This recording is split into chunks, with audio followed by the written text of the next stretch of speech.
నమస్తే. శ్రీ గురుభ్యో నమః. శ్రీమాత్రే నమః.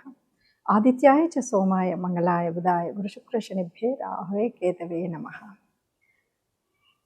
ప్రతి మాసం చెప్పుకుంటున్నట్టుగానే 2026 ఏప్రిల్ మాసానికి మాస ఫలితాలు. ప్రతి మాసంలో మనం మాస ఫలితాలు చెప్పుకోవాలా అంటే అవును, మొన్ననే ఉగాది సంవత్సర ఫలితాలు చెప్పుకున్నాం. అయినప్పటికీ కూడా గ్రహాలు కదులుతూనే ఉంటాయి. కదులుతున్న గ్రహాలతో పాటు మన రాశికి అనుగుణంగా మారుతున్న గ్రహాల ప్రభావం ఎంతో కొంత అలా మారుతూనే వస్తుంది. కాబట్టి ఆ మారుతున్న గ్రహాల యొక్క ఆ శక్తి ప్రభావం మన రాశి మీద పడ్డప్పుడు ఎలా ఉంటుంది అన్నది తెలుసుకోవడం కోసం చేసే ప్రయత్నమే ఈ మనం చెప్పుకునేటువంటి మాస ఫలితాలు అవ్వచ్చు, పక్ష ఫలితాలు అవ్వచ్చు. సరే, ఈ మాసానికి కనుక మనం చూసుకున్నట్టయితే ముఖ్యంగా ఈ మాసంలో ముఖ్యమైనటువంటి గ్రహాలు ఏ రాశిలో ఉన్నాయి అన్నది ముందుగా చెప్పుకుంటే, మేషరాశిలో శుక్రుడైతే ఉపస్థితంగా ఉన్నాడు. ఆ తర్వాత మిథునంలో గురువు, ఇక సింహంలో కేతు, ఇక కాకుండా మనం చూస్తే కుంభంలో రాహు, ఇక మీనంలో దాదాపు మిగిలినటువంటి గ్రహాలన్నీ మీనంలోనే కనబడతాయి. అవి రవి, బుధుడు, కుజుడు, శని. ఈ 4 గ్రహాలు కూడా మనకు కనిపిస్తాయి. చంద్రుడు 2.5 రోజులకు ఒక రాశి చొప్పున కదులుతూ ఉంటాడు. మరి ఇలా ఉన్నప్పుడు ఈ గ్రహస్థితి ప్రకారంగా ఏముంటుంది, ఎలా ఉంటుందంటే, ముందుగా అయితే ద్వాదశ రాశుల అందరికీ ఒక మాట చెప్పుకోవాలి. ఒకటి, ఇప్పుడు అన్ని గ్రహాలు కూడా ఎందులో ఉన్నాయి అంటే రాహుకి కేతుకి మధ్యన ఉన్నాయి. అంటే దాదాపు అందరికీ కూడా ఎంతో కొంత కాలసర్ప దోషం కానీ, కాలసర్పము అంటే మనం సుబ్రహ్మణ్య స్వామిని ఆరాధించవలసిన సమయం కానీ చెప్పుకోవాలి. ఏ కాలంలో పుట్టిన ఎవరైనా సరే కాలసర్ప దోషంలో ఉన్నట్టే మనం చెప్తూ ఉంటాం. దానికి అధిదేవత అయినటువంటి సుబ్రహ్మణ్య స్వామిని ఆరాధించడం అనేటువంటిది ముఖ్యమైనదిగా చెప్తాం. మరి ఇప్పుడు ఏప్రిల్ మాసం నుండి కొంతకాలం వరకు ఈ కాలసర్ప దోషంలో అందరూ దాదాపు అన్ని రాశుల వారు ఆ కాలసర్ప దోషంలో ఉన్నట్టే లెక్క. కాబట్టి వీలైనంత వరకు ఒక ముందు జాగ్రత్తగా వీలైనంత వరకు ఎక్కడైనా సరే సుబ్రహ్మణ్య స్వామి ఆరాధన, సుబ్రహ్మణ్య స్వామి దేవాలయాలను దర్శించడం, అర్చించడం అనేటువంటిది ముఖ్యమైన కార్యంగా చేసుకుంటూ, మరి ఈ మాసం 2026 ఏప్రిల్ మాసానికి అసలు ఈ మాస ఫలితాలు ఎలా ఉన్నాయో తెలుసుకుందాం. తదుపరి రాశి మిథున రాశి. మిథున రాశిలో మరి నక్షత్రాలు ఎలా ఉన్నాయి, ఏంటి, గ్రహాలు ఎలా ఉన్నాయంటే, మిథున రాశిలోనే గురువు ఉన్నాడు, తర్వాత 3లో కేతు ఉన్నాడు, తర్వాత 9లో రాహు, 10లో రవి, బుధ, కుజ, శని, 11లో శుక్రుడు ఉన్నాడు. మిథున రాశి వారికి ఈ మాసంలో ఎలా ఉంటుంది అని కనుక మనం తీసుకున్నట్టయితే, ముఖ్యంగా జన్మంలో గురువు ఉన్నాడు కాబట్టి ఏమవుతుంది, కాస్త ఇటు అటు తిరగడము ఇలాంటి తిప్పలు అయితే ఉంటాయి. ఖర్చులు ఎక్కువైతాయి. అయినా సరే ఖర్చులు ఎక్కువైనప్పటికీ కూడా వృత్తి ఉద్యోగాల్లో మంచి విజయం ఉంటుంది. మనం అనుకున్నది అనుకున్నట్టుగా సాగుతుంది. మనోభీష్ట సిద్ధి అంటారు కదా, మనము ఇష్టపడి చెయ్యాలనుకున్న పనులు స్పష్టంగా చేసుకోగలుగుతాము, కొనసాగించగలుగుతాము. ఆర్థికంగా ఆర్థికం రెండు కూడా బాగుంటాయని చెప్పొచ్చు. అంటే మన ఆరోగ్యం కావచ్చు, ఆర్థిక వ్యవస్థ కావచ్చు, డబ్బుకి ఏ రకమైనటువంటి లోటు లేకుండా చక్కగా ఉంటుందని చెప్పొచ్చు. అట్లాగనే కుటుంబంలో కూడా పెద్దల మాట అందరు వింటారు. లేకపోతే ఎవరో ఇంటి యజమాని ఉంటే వారి మాట వింటారు. లేదు అంటే ఈ ఇంట్లో ఒకరు తెలివి కళ్ళ వాళ్ళు ఉంటే వాళ్ళ మాట అందరూ వింటారు. అట్లాగే విందులు, వినోదాలు చక్కగా అంగరంగ వైభవంగా మనం చేయాలనుకున్నటువంటి కార్యక్రమాలని నిర్వహించగలుగుతారు. అట్లాగే ఎవరైనా ఇక్కడ మీరు తీసుకోవాల్సిన జాగ్రత్త మాత్రం ఒకటి ఉంది. అదేంటంటే, ఎవరైనా ఏదైనా విషయంలో మధ్యవర్తులు ఉంటే మాత్రం వారితో చాలా జాగ్రత్తగా ఉండాలి. అది చాలా అవసరమైనటువంటి విషయం ఈ మాసానికి. ఇక బంధుమిత్రులు ఎలా ఉంటారు అంటే, ఎవరో ఒకరు చుట్టాలు వస్తూనే ఉంటారు, పోతూనే ఉంటారు. ఏదో రకమైన ఫ్రెండ్స్ కానీ, చుట్టాలు కానీ ఇంట్లోకి ఎప్పుడు ఎవరో ఒకరు వస్తూ పోతూ ఉండడం అయితే ఉంటుంది.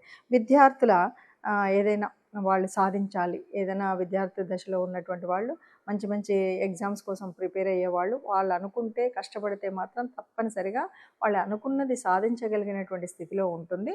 హాయిగా ఈ మాసం అంతా కూడా చెప్పాలి అంటే ఏ రకమైన కష్టం లేదు. ఒకే ఒక్క కష్టం, మనం ఎవరైనా మధ్యవర్తులు ఉన్నప్పుడు వాళ్ళతో మాట్లాడడం కానీ, వాళ్ళ విషయాల్లో కానీ కాస్త జాగ్రత్తగా ఉంటే సరిపోతుంది. మిగతావన్నీ కూడా సవ్యంగా జరుగుతాయని చెప్పొచ్చు. ప్రతి సంవత్సరం చెప్పుకున్నట్టుగా, ప్రతి మాసం చెప్పుకున్నట్టుగా మాస ఫలితాలు చెప్పుకుంటూ ఉన్నప్పుడు కొన్నిసార్లు చెప్పిందే చెప్పినట్టుగా, మొన్న విన్నదే ఇప్పుడు విన్నట్టుగా అనిపిస్తూ ఉంటుంది. దానికి కారణం ఏంటంటే అన్ని గ్రహాలు తిరగవు కదా! కొన్ని గ్రహాలు మాత్రమే కదలిక ఉంటాయి. ఆ గ్రహాలు వాటి యొక్క భావం అనేటువంటిది, ప్రభావం అనేది అన్నింటి మీద ఒకలాగా ఉండదు. ఇంకొకటి ఏంటంటే దాదాపుగా మనకు ఈ కనిపిస్తున్నటువంటి, ఈ తిరుగుతున్నటువంటి సమయంలో కనిపించేటువంటి గ్రహాల స్థితి ఒకవైపు ఉంటే, జన్మ జాతకంలో ఉన్నటువంటి మన కుండల్ని బట్టి ఉండేటువంటి గ్రహాల స్థితి వేరుగా ఉంటుంది. అలాంటప్పుడు అంతేకాదు దశ, అంతర్దశ నడుస్తున్నటువంటి సమయం.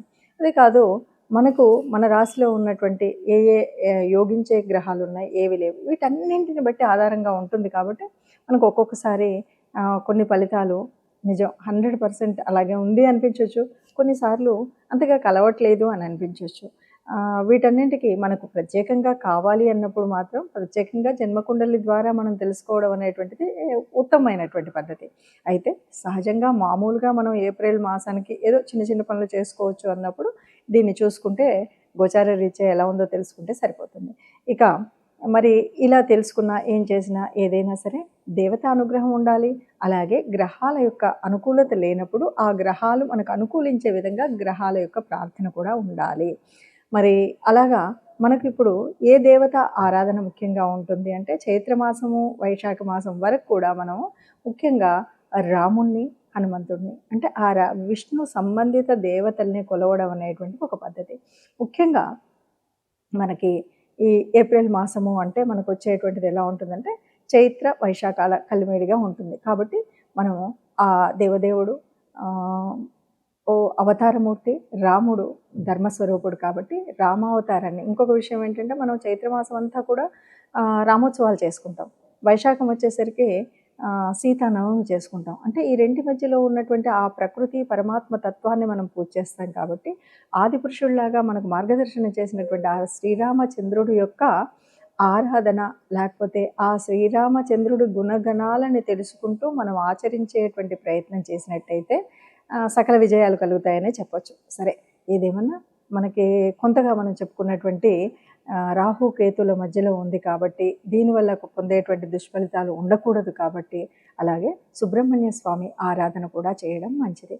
ఇవన్నీ కాదండి, సుబ్రహ్మణ్య స్వామి, ఇటు రాముడు, ఇవన్నీ మళ్ళీ ఇష్టదేవత ఇన్ని రకాలు అంటారు కాబట్టి అని అంటే కనుక హాయిగా వారం వారం నవగ్రహ మండపానికి వెళితే ఏ రకమైనటువంటి కష్టం లేకుండా హాయిగా ఉంటాం. అన్నిటికీ మించి సర్వదేవతా నిలయమైనటువంటి గోమాత ఉంటుంది కాబట్టి గోగ్రాసం ఇవ్వడం లాంటివి, లేకపోతే బీద బిక్కి ఉన్నప్పుడు దానం చేయడం అనేటువంటి వాటిలలో ఏది మనకు వీలు అనిపిస్తే, ఏది సులువు అనిపిస్తే దాన్ని పద్ధతిని పాటించినట్టయితే ఎంత గ్రహాల యొక్క కలయిక కానీ, గ్రహాల యొక్క తీరు ఎలా ఉన్నా మనకి ఏ ఇబ్బంది కలగకుండా హాయిగా శుభంగా మనం బయటికి రాగలిగేటువంటి పరిస్థితి ఉంటుంది. అలా ఉండాలి. అందరూ అంతే ఆనందంగా ఉండాలి, అందులో మనం కూడా ఉండాలి ఆశించేటువంటి ఒక గొప్పనైనటువంటి సనాతన ధర్మంలో ఉన్నటువంటి వాళ్ళం.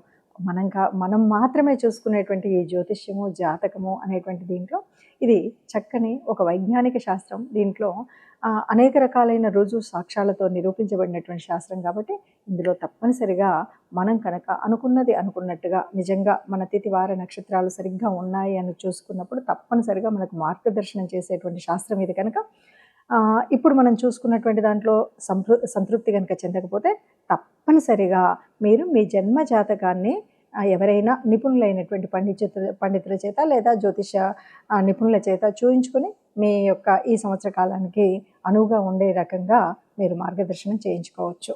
శుభం.